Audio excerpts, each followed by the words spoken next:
During Christmas break, Florida's first round pick looked like a gold nugget in Kent Hughes' back pocket, but thanks to some stellar work, from the Hurricanes, the Bruins, and the Leafs, we watched that pick morph into 31st overall. It went from being a gold nugget to a bag of rabbit turds in Kent's pocket. And even though I rooted for them and I did enjoy watching them eliminate the Leafs in round 2, that was beautiful, it still hurts, man.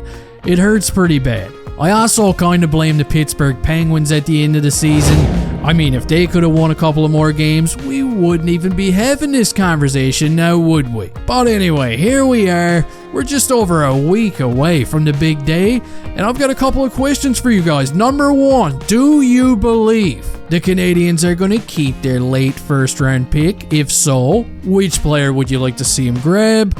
Or do you think that they're going to trade it away to another team? I want to hear your thoughts on this. Because if I'm Kent Hughes right now, the only way that I'm moving this pick is if I can package it up with another prospect or a roster player and get a first round pick back in return. That's between 10th and 20th overall. Wow, that would be just awesome. Especially with all the young talent that's going to be available. I mean, this is a pretty deep draft. And I've been asked many times now to throw out some names of players that I would like to see the Canadiens take late in the first round, and I gotta admit, it's pretty tough to do.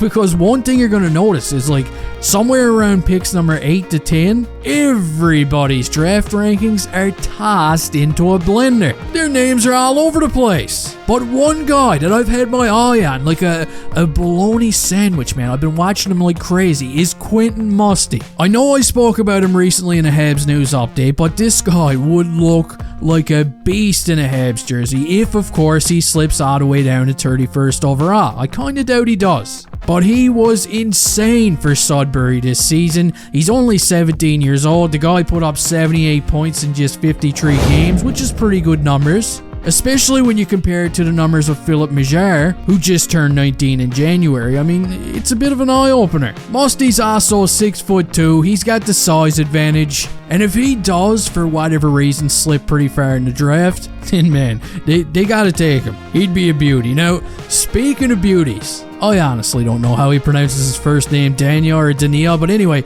Daniel Butt. Gee, the potential memes. But if this guy isn't taken late in the first round, he's another beast that I'd be interested in. I know Grant McKegg is really high on him.